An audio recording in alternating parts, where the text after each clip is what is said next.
10월부터 11월 초반까지 나타났던 증시 현상이 전 내년의 예고편이라고 생각을 했어요. 전 2016년하고 17년하고 좀 비슷하지 않을까라는 생각을 좀 들게 하고 있습니다. 2024년에도 이익 개선을 끌어가는 쪽은 압도적으로, 그러니까 지금 돈이 되는 사업과 향후 미래 산업을 같이 한다는 측면에서 저는 매력적이다. 자, 그러면 아까도 잠깐 언급했지만은 이제 한국 경제도 지금 상당히 데이터가 안 좋아지고 네. 있잖아요. 오늘 나온 11월 수출 데이터 네. 또 보면은 17%가 또 두 달 떨어졌죠. 연속 네. 예, 좀 빠졌고. 근데 그 빠진 항목으로 좀 깊이 들어가 보면은 중국, 그러니까 대중 수출이 28%가 줄었고 많이 안 좋죠. 반도체 수출이 또 29%, 그러니까 거의 30%가 줄었어요. 네. 이게 우리 주요 수출 품목인데, 그러다 보니까 요즘 나오는 뉴스가 SK 하이닉스 4분기에는 적자 볼 수도 있다. 내년도에는 큰 사상 뭐 큰 적자를 뭐 볼 수 있다, 이런 뉴스들이 많이 나오잖아요. 나오고 있죠. 이 반도체주를 가지고 있는 분들, 더 나아가서 한국 경제에 대한 불안감, 이런 것들이 막 겹쳐지는데요. 일단은 그런 불안감들이 바닥이다. 그러니까 최소한 저 정도 가면은 바닥일 수 있겠다라는 생각을 해야지 저는 진바닥이 좀 앞서서 나온다라고 생각을 하거든요. 근데 말씀하셨던 것처럼 지금은 아직까지 안 좋아지고 있는 사이클에 진입해 있고, 내년 1분기나 2분기쯤에는 바닥일 수 있는데 아직까지는 퀘스천 마크라는 거죠. 그래서 저희는 계속적으로 내년 올해 말, 22년 말, 23년 초까지는 좀 확인하고 대응하자라는 말씀을 드리는 거고요. 일단 저희도 그 가능성을 좀 열어놓고 있습니다. 굉장히 수출 데이터를 보면은 이제 막 꺾이기 시작해서 마이너스 폭을 키워가는 듯한 모습들을 보여주고 있고, 그리고 환율도 그동안에 환율 효과가 있었던 레벨에서는 툭 떨어져 있고, 그리고 전년 대비로 보면은 이제는 그 폭이 확 줄어드는, 모멘텀이 줄어드는 구간으로 들어가고 있고, 그리고 중국 경기가 살아날 수 있다라고는 하는데 아직까지는 그 기미가 전혀 보이질 않고 있고요. 좀 주변 여건들이 굉장히 만만치 않은 상황으로 전개되고 있기 때문에 많은 분들이 괜찮아, 이제 바닥권에 가까워질 거야. 저도 그렇게 생각을 합니다. 반도체 실적도 경기도 이제 내년 상반기 중에는 바닥권에 근접할 거라고 생각을 하는데 아직 누구도 본 적은 없는 것 같아요. 이게 좀 가시권에 들어와야지 않나. 더 나쁜 것들을 확인해야지 좀 좋은 것들을 트리거가 나오지 않을까 생각을 하고 있죠. 그래서 제가 내년 전망을 하면서 많이 말씀드리는 것은 더 나빠져야 더 좋아질 수 있다. 왜냐면 지금 많은 분들이 기대하는 23년 하반기의 금리 인하는 경기가 진짜로 많이 안 좋아졌을 때 가능성 있는 시나리오거든요. 그리고 경기가 많이 안 좋아지면 물가는 좀 안정을 찾겠죠. 그럼 저는 내년 하반기 24년 초에는 통화정책이 진짜로 많은 분들이 기대하는 것처럼 흘러갈 수 있다고 생각합니다. 근데 아직까지는 그에 대한 기대를 하기도, 그렇다고 해서 경기가 좋아질 거라고 자신감 갖기도 굉장히 애매모호한 상황이거든요. 그런 것들이 올해 말 내년 초, 내년 상반기까지는 이어질 수 있기 때문에 증시 선행성을 감안한다 하더라도 많이 조심해야 된다라는 말씀드리고 있고요. 반도체, 저 굉장히 좋게 보고 있습니다. 내년은. 내년은 굉장히 좋게 보고 있고, 만약에 이번에 조정이 있다 하더라도 전저점을 막 깨고 막 추세적으로 하락하고 그러진 않을 것 같아요. 많이 오른 데 따른 되돌림 과정 정도로 생각을 하고 있는데, 근데 너무 많이 오른 것 같죠. 20%까지 올랐으니까, 20% 이상. 저점 대비 하이닉스. 네. 그런 것들이 좀 부담스럽다는 거죠. 그래서 저는 지금은 조금 리스크 관리를 하시고, 한번 레벨이 떨어진다거나 경기 불안, 실적 불안, 수출 모멘텀 악화 이런 것들로 인해서 또 주가가 좀 내려온다면 그때 충분히 싸게 살 수 있는 기회가 있는데, 지금 고생하시면은 좀 더 마음고생을 할 수 있으니까 저는 지금 비중을 좀 줄이자라는 말씀을 드리는 부분이라서, 전 이때 저점에서 잘 사시면 내년은 진짜 좋을 것 같아요. 왜냐면은 안 좋아지는 만큼 막 캐펙스 컷을 하고 있거든요. 그럼 자연스럽게 따라오는 것은 수요 공급 논리에 의해서 23년 하반기부터는 공급이 좀 부족하기 시작합니다. 24년에는 더 부족하겠죠. 이런 것들이 좀 그림으로 그려져 있어서 저는 이런 과정이 너무 힘겹고 고달프지만 그 과정을 거친 뒤에는 좀 좋아질 수 있다. 근데 이 과정을 모두 뭐 두세 달 동안 한번 이겨냅시다 라고 말씀드리고 싶지만, 지금 저점 대비 많이 올라온 상황이라서 좀 변동성도 좀 커질 여지가 있기 때문에 지금 레벨에서는 뭐 30%, 50%라도 좀 정리하셨다가 좀 더 떨어졌을 때 충분히 싸게 살 기회가 온다라는 말씀을 드리고 있죠. 그렇다면 말씀하신 대로 그러니까 8만 원대 초반이죠. 그러니까 네. 그 전저점을 깨지는 않을 것이다. 네, 깬다면 너무나도 좋은 기회다. 좋은 기회다. 네, 그거는 언더슈팅이라고 생각하거든요. 최근 소위 코스피가 7자 나오면 네, 최근 시장 흐름 보면은 저도 2,380이 맥스라고 생각했는데 2,480까지 갔잖아요. 전 이걸 오버슈팅이라고 보는 것처럼 조정받는 과정에서도 좀 과격할 수 있다라는 점들을 열어놓고 본다면 좀 언더슈팅이 나온다면 적극적으로 사자라는 말씀을 드리고 있습니다. 네. 알겠습니다. 지금 2차 전지주 관련해서는 어떻게 보세요? 그동안 사실 시장의 반등을 이끌었던 그렇죠. 것 중에 하나가 네. 주도주 역할을 한 게 2차 전지주인데 네. 요즘은 좀 힘이 주춤하죠. 약해진 네. 것 같아요. 일단은 제가 뭐 매크로, 심리 지표, 리스크 지표 여러 가지 보여드리겠는데 시장 내부적으로 보면 그렇다 하더라도 지금은 여기서 갈 수 있을까라는 고민이 좀 커져요. 이 그림이 뭐냐면 위에 그림이 ADR이라 그래서 등락 비율입니다. 상승 종목 비율을 계속적으로 누적하는 건데 20일 평균을 보면은 역사적 고점권에 거의 다 와 있어요. 2차 전지? 아니요, 아니면은 전 코스피 전체적으로. 코스피 전체. 자, 그럼 여기서부터 나타날 수 있는 현상들은 순환매가 나타나야 되는데 그것도 좀 쉽지 않은 것 같아요. 외국인 수급도 좀 한정되고. 그러면은 대표주들이 어떻게 움직이냐? 잘 버텨준다면 좀 기간 조정이나 단기 조정을 거친 뒤에 다시 올라갈 수도 있다라고 생각을 할 수 있겠지만 지금 보시면은 삼성전자, 뭐 LG에너솔루션, 뭐 삼성바이오로직스 툭툭 꺾이는 모습들을 지금 보여주고 있고요. 그리고 MACD 오실레이터라 그래서 기술적 보조 지표를 보면은 주가는 올랐는데 MACD 오실레이터는 떨어졌어요. 통상적으로 이런 그림들은 뭘 의미하냐면 조만간 변동성이 커지고 있고 커질 수 있고 최근 반등은 반등 과정에서 힘이 약해지고 있으니까 조심하세요라는 시그널이거든요. 그래서 저는 이런 것들을 종합적으로 봤을 때 지금 뭐 과열권에 와 있고 순환매가 펼쳐지기도 조금은 어렵고 주도주들은 꺾일 수밖에 없는 상황이라고 본다면 말씀하셨던 것처럼 삼성 반도체, 2차 전지 그리고 제약바이오까지 최근 반등을 주도했던 업종들이 좀 힘들 수 있다라는 말씀을 드립니다. 그러면 2차 전지 그러면 이제 안 되는 거냐라고 물어보시는데 저는 반도체하고 2차 전지가 내년을 끌어갈 거라고 생각을 하고 있어요. 그래요? 솔직히 말씀드리면. 근데 지금은 너무 과하다. 지금은? 네, 지금은 과하다. 그러니까 지금 상황에서 뭐 몰라 난 2년, 3년 갖고 있을 거야라고 하시는 분은 상관없겠지만 뭐 지금보다 지금 상황에서 주식 비중이 너무 많다라고 하시는 분들은 일정 부분 줄이셔서 좀 싸게 살 수 있는 기회가 한번 올 것 같다라는 말씀을 드리고 있고요. 2차 전지는 뭐 한국 기업들이 글로벌 탑티어입니다. 근데 지금 올라오는 것들을 보면 미국에 대한 모멘텀들을 충분히 반영을 했고 유럽은 아직 괜찮아라는 생각들을 굉장히 많이 하고 있는데 미국 모멘텀이 세게 들어오는 시점은 이제 2023년부터 살살살살 들어오기 시작할 거고 유럽은 앞서 보여드렸던 경제 성장을 전망처럼 내년에는 마이너스 성장을 예상을 하고 있는 상황이라서 이런 것들을 조합해서 본다면 지금 여기 레벨에서 더 올라가기보다는 좀 쉬었다가 유럽 경기 그리고 IRA에 대한 수혜가 진짜로 들어오는지 이것들을 확인하면서 내년 초, 내년 1, 4분기 중에 다시 한번 방향성을 위쪽으로 만들어가지 않을까라는 생각을 하고 있습니다. 그렇군요. 지금 그렇다면 사실 그동안 좋았던 주식들, 많이 오른 주식들에 대해서는 비중을 좀 줄이는 작업이 필요하다. 저는 그렇게 생각을 하고 있어요. 지금 현재 시점에서는 뭐 시장의 흐름들이 솔직히 말씀드리면 좋아지는 건 맞지만 지금 레벨에 대한 고민이 필요하다는 거죠. 저도 내년 흐름들을 너무나도 좋게 보고 있습니다. 저희 상단은 2,600을 넘을 거라고 생각을 하고 있는데 그러면은 저는 좀 더 싸게 살 기회를 잡아서 수익을 극대화하자라는 전략을 펼쳐드리고 싶거든요. 그런 취지에서 말씀을 드린 거지 이제 시장이 뭐 이제 끝났다 그런 게 아니라 지금 레벨까지 올라와서 수익을 내셨던 분이나 아니면 손실이 있다 하더라도 좀 보완을 하신 분들은 좀 더 싸게 살 수 있는 기회를 한번 잡아보자. 그 시점은 올해 말 내년 초 늦어도 내년 1, 4분기 중에 나올 수 있으니까 그때를 좀 잘 노리신다면 저는 좋은 투자 기회가 될 수 있다라고 생각하고 있습니다. 네. 근데 그런 차원에서 이런 고민이 생겨요. 그러니까 지금까지 올랐던 주식들 그런 주식들에 투자를 해야 될 것이냐. 지금 뭐 신규로 고민하시는 분이나 뭐 물타기 하시는 분도 왜냐하면 지금 좀 올랐어도 과거 고점 대비하면은 많이 내려와 있죠. 맞습니다. 그러니까 물타기 해야 되는 시점에 대한 고민 아니면 지금 이렇게 장이 이렇게 오를 때도 아주 약했던 그런 섹터나 주식들 있잖아요. 네. 여기를 지금은 이제 봐야 될 거냐.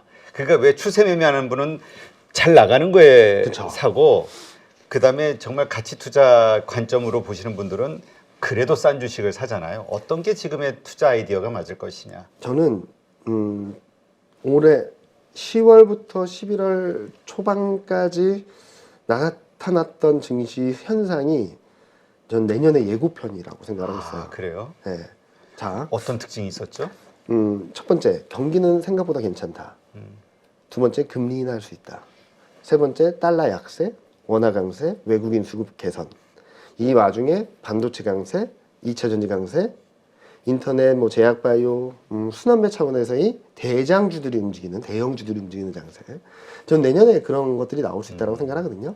근데 여기서 경기가 걱정했던 것보다는 괜찮다, 금리 인하는 가능하다. 이 두 조합이 만들어지려면 경기가 한번 좀 많이 힘들 수밖에 없다라고 생각을 하는 거죠. 그리고 저희가 전망하기로도 내년 2023년 1분기, 2분기 이 정도까지는 경기가 좀 많이 안 좋을 수 있다라고 생각을 하고 있고요. 저희 전망치로는. 그런 뒤에야 나타날 수 있는 현상들이 좀 예고편처럼 짜잔 하고 잠깐 나왔다라고 생각을 하고 있어요. 그러면은 어느 정도 답이 되겠죠. 저는 잘 가는 종목들을 지금은 좀 부담스럽긴 하지만 좀 조정이 있을 때 좀 더 싼 가격에 산다면 내년 투자는 굉장히 성공할 수 있다라는 말씀을 드리고 있습니다. 무엇보다 봐야 될 것은 어디 쪽으로 시장의 관심이, 정책이, 돈이 쏠리고 있나를 봐야 될 것 같아요. 이 그림을 한번 보여드리면은 지금 긴축의 시대라고 하고 작은 정부의 시대라고 하는데 반도체, 전기차, 2차 전지, 신재생에너지 그리고 플러스 알파로 방산까지 돈이 쏟아져 들어가고 있고 정책이 쏟아져 들어가고 있습니다. 반도체만 볼게요. 미국은 반도체 법안, 유럽은 반도체 이니셔티브, 중국은 제조 2025 반도체 굴기. 뭐 한국도 반도체를 육성하기 위한 자금을 투입하고 있죠. 전기차, 2차 전지, 신재생에너지를 보면은 미국은 IRA 법안, 유럽은 리파워 EU, 그리고 중국은 정부 차원에서 막 드라이브를 걸고 있고요. 방사는 이제 더 이상 미국이 유럽도 적극적으로 보호해주지 않는 것 같고 중동은 좀 약간의 척을 질러는 모습들을 보여주다 보니까 유럽과 중동 쪽에서 무기 수입 주문이 엄청나게 들어오고 있습니다. 국방비를 계속 지출하고 있고 그러면은 지금 유동성이나 재정이나 정책이나 이런 것들이 다 쏟아져 들어가는 부분들이 눈에 보인다는 거죠. 그래 너무 뻔하긴 하지만 그리고 최근 많이 움직이긴 했지만 저는 그래도 이 업종들, 이 산업들에 대한 관심을 계속적으로 갖고 바라봐야 된다라는 말씀을 드리고 있고요. 그런 차원에서 앞서도 잠깐 말씀드렸던 것처럼 2023년은 반도체하고 2차 전지가 끌고 가고 신재생에너지, 뭐 전기차, 뭐 방산 이런 업종들이 좀 받쳐주는 그런 증시 흐름이 나타날 수 있다라고 보고 있어서 지금은 좀 보수적으로 말씀을 드리지만 시장 레벨이 좀 떨어진다거나 또는 2100선을 깨고 내려갈 때부터는 좀 이런 업종들을 위주로 사자라는 뷰를 말씀을 드릴 예정입니다. 그렇군요. 그 방산주와 관련해서 이제 더 이상 과거 방산주 하면 우리 남북 관계의 그 여러 이슈들에 그쵸. 의해서 올랐다 내렸다 반복되면서 네. 그냥 재미없는 테마주 정도였는데 그쵸. 이제는 완전히 달라졌다고 보시는 건가요? 그렇죠. 지금 보면은 한국 방산 수출, 그러니까 국산 무기 수출 데이터를 보면은 그 동안에는 40억 달러의 맥스로 머물러 있었거든요. 근데 작년이 72억 달러였습니다. 거의 2배 가까이 갔죠. 올해는 100억 달러를 넘을 것 같아요. 그리고 유럽과 중동 쪽에서 수주 계약이 계속적으로 나오고 있는 상황이라서 그리고 또 한국 방산업체들 중에 대기업, 큰 기업들을 보면은 항공우주, 인공위성 사업도 같이 하고 있습니다. 그러니까 지금 돈이 되는 사업과 향후 미래 산업을 같이 한다는 측면에서 저는 매력적이다. 뭐 여기서 뭐 내일 모레 얼마나 올라간다 그런 말씀 드리기보다는 우상향하는 그림들을 계속적으로 보여줄 수 있다라는 전망을 드리고 있습니다. 그렇군요. 네. 자 그렇다면 외국인의 동향, 네. 뭐 아까도 말씀하셨지만은 계속 지금 매집을 하고 있는 구간이다. 네. 그렇게 말씀을 하셨는데 외국인의 수급은 어떻게 될 것인가?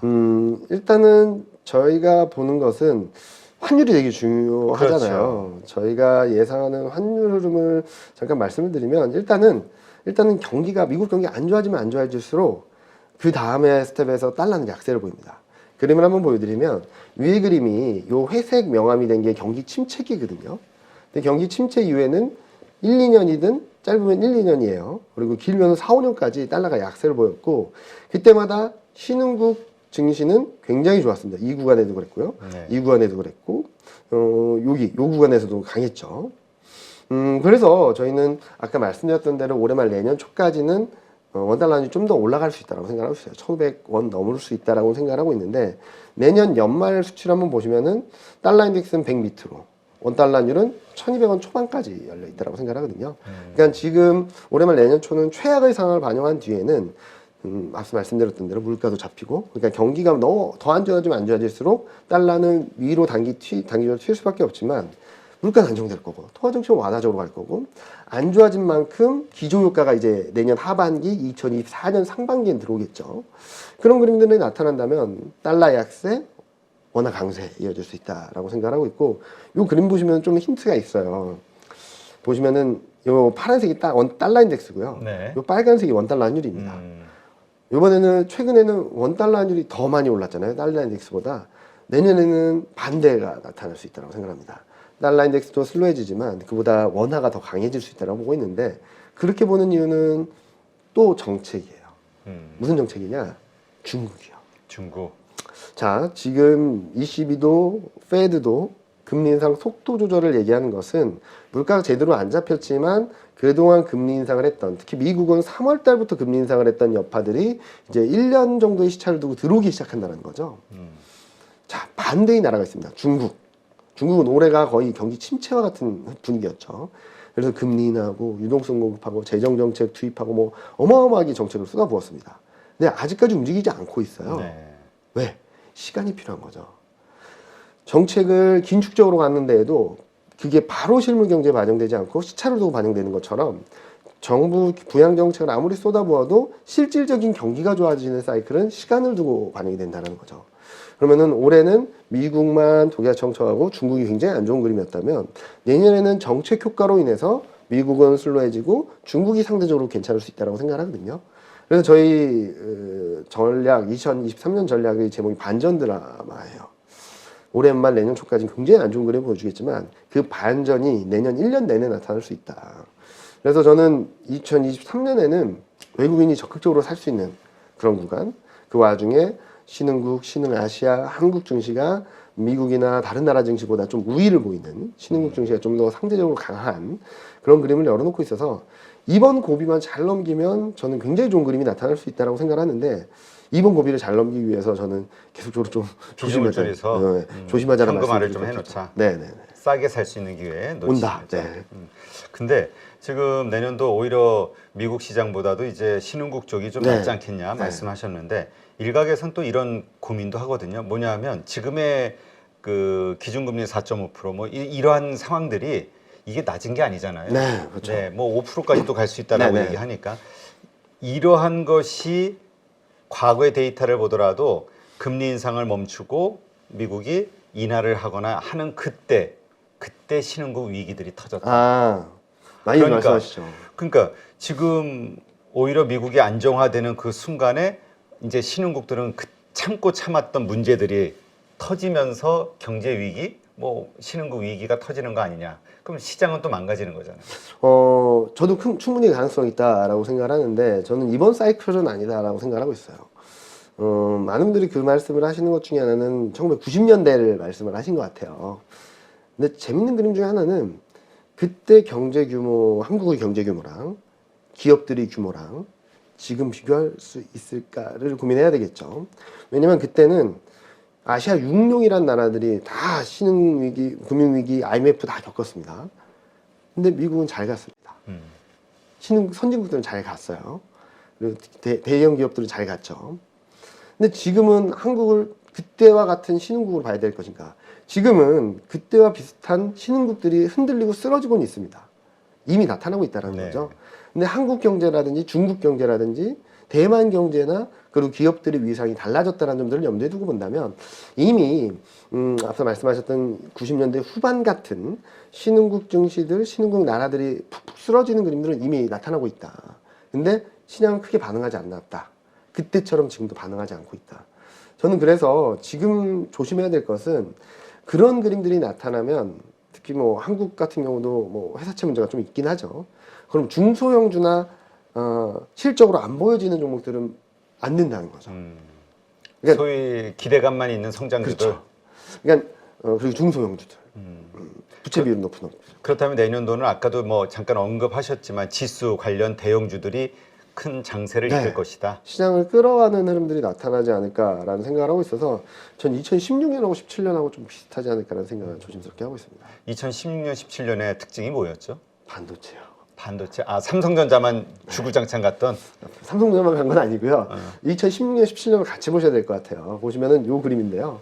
2016년 초에 바닥을 잡은 뒤에 반도체는 여기까지 올라왔습니다. 반도체라는 거는 반도체 소부장까지 다 포함이 되나요? 네네. 근데 압도적으로 1, 2위가 너무 압도적이기 때문에 그 두 개가 움직여야지 움직이겠죠. 보통은. 삼성전자와 하이닉스. 네.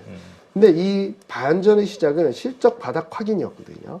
이번에도 실적 바닥을 확인하는 내년 초가 되면은 뭐 반전이 가능하지 않을까라는 생각을 하고 있고요. 근데 이렇게 말씀을 드리면 펀드 매니저분들은 깜짝 놀라세요. 이때 정말 힘들었거든요. 매니저분들이. 왜 힘들었냐? 요 밑에 그림 보시면 2년 동안의 수익률인데 지수는 26% 오른 동안 반도체는 100% 올랐고요. 그 다음에 IT 가전, 철강, IT 하드웨어, 은행, 에너지, 화학, 소프트웨어 딱 8개 업종만 시장을 이겼고 18개 업종이 시장보다 못했어요. 그래서 우리가 그냥 소위 반도체만 오른 시장 이렇게 표현하는 거고 IT가 좋았던 시장. 왜냐면은 IT 가전, 반도체, IT 가전, IT 하드웨어, 인터넷까지 다 올랐으니까.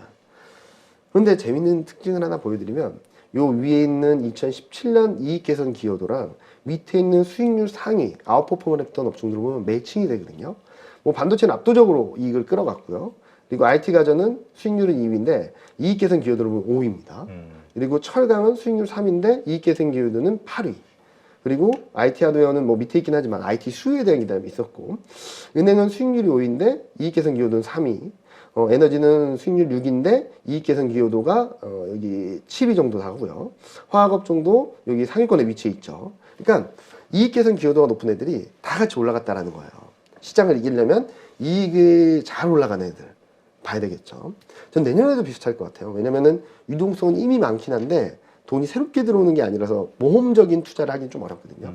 그래서 완전히 실적 업황을 보면서 투자를 해야 되는데, 그래서 같은 컨셉으로 24년치를 좀 봤어요. 봤더니 요 그림 보시면은 2024년에도 이익 개선을 끌어간 업종은 압도적으로 반도체입니다. 그 다음에 화학, 조선, 자동차, IT 가전, 성사자문제, 소프트웨어. 자, 화학은 2차 전지랑 그리고 뭐 신재생 에너지 관련주랑 좀 섞여 있고요. 조선은 뭐 적자했다 흑자 전환해서 좀 놓은 애로 하더라도, 자동차는 전기차, IT 가전도 2차 전지 플러스 IT 관련된 종목들, 그리고 상사자 문제에는 뭐 지주사도 있긴 하지만 국방, 방산 관련된 종목들과 신재생 에너지 관련된 종목들이 좀 있습니다. 그리고 소프트웨어는 인터넷. 자, 실적으로 봤을 때도 앞서 보여드렸던 여러 가지 정책이나 유동성이나 재정이 들어가는 산업들과 좀 매칭이 되거든요. 이런 경우가 별로 없는 것 같아요. 그래서 저는 이렇게 봐도 저렇게 봐도 반도체, 2차 전지, 전기차 이런 업종들이 계속적으로 잡히고 있기 때문에 그런 업종들에 대한 관심을 계속적으로 가져가자라는 말씀을 드리고, 뭐 많은 위기들이 있고 위험 요인들이 되게 도사리고 있죠. 네.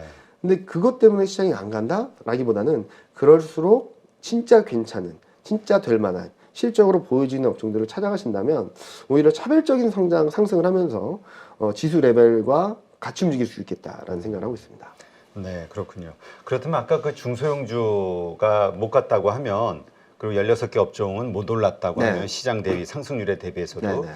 그렇다면 그때 코스피가 코스닥보다는 더 좋았나요? 네, 그때는 압도적으로 좋았습니다. 압도적이었어요? 네. 어느 정도 차이가 났을까요? 코스닥이랑 비교한 건 없는데 제가 빠뜨렸을지 모르는데, 여기 빠뜨렸는데, 그러니까 그때 보면은 코스피하고 코스피 100, 코스피하고 코스피 200, 코스피 50을, 그러니까 초대형주, 그러니까 코스피 전체랑 초대형주를 비교하더라도 초대형주가 압도적으로 이겼어요. 아니, 요즘 데칼코마니? 네, 데칼코마니. 요즘 뭡니까? 코스피의 상승률, 그 네. 차트 보면 급등주 차트잖아요. 네, 네. 코스닥은 빌빌거리는 네. 걸 보고, 대형주 중심 지수 관련주들의 이 코스피, 네. 이게 왜 이럴까? 일단은 환율 변수도 있었던 것 같고요. 그리고 여러 가지 리스크 요인들, 국내적으로는 회사채 사태, 그리고 글로벌 전체적으로는 취약한 국가들이 많이 무너지는 듯한 모습들, 그리고 부채 문제, 이런 것들이 리스크 요인들이 도사리고 있다 보니까 위험적인 투자를 절대 안 하는, 좀 꺼린다는 거죠. 확실한, 그러니까 중소형주 중에서도 확실하게 실적이 보여주고 실적으로 답을 해줄 수 있는 기업들을 봐야 되는 거지. 이전처럼 중소형주 성장성, 5년 뒤에 얘 두 배 이익이 날 거야. 이런 것들에 대해서는 더 이상 먹히지 않는 시장이다. 그래서 지금은 대형주, 업종 대표주를 계속적으로 봐셔야 된다라는 말씀을 드리고 싶습니다. 그 섹터 내에서도 대장주, 일꾼주 중심으로. 네. 알겠습니다. 네, 하여튼 우리 가족분들 투자하시면서 2023년도까지 이어지는 지금의 시점에서 어떠한 투자 전략을 세워야 할지 한번 잘 고민해 볼 수 있는 시점이 아닌가 생각이 됩니다. 그리고 그런 다양한 관점 주신 대신증권 이경민 팀장님, 오늘 좋은 인사이트 고맙습니다. 네, 감사합니다. 누구나 1시간 안에 200개 종목에서 좋은 종목을 고를 수 있는 그런 능력을 배양할 수 있도록 제가 도와드리려고 그렇게 하고 있습니다.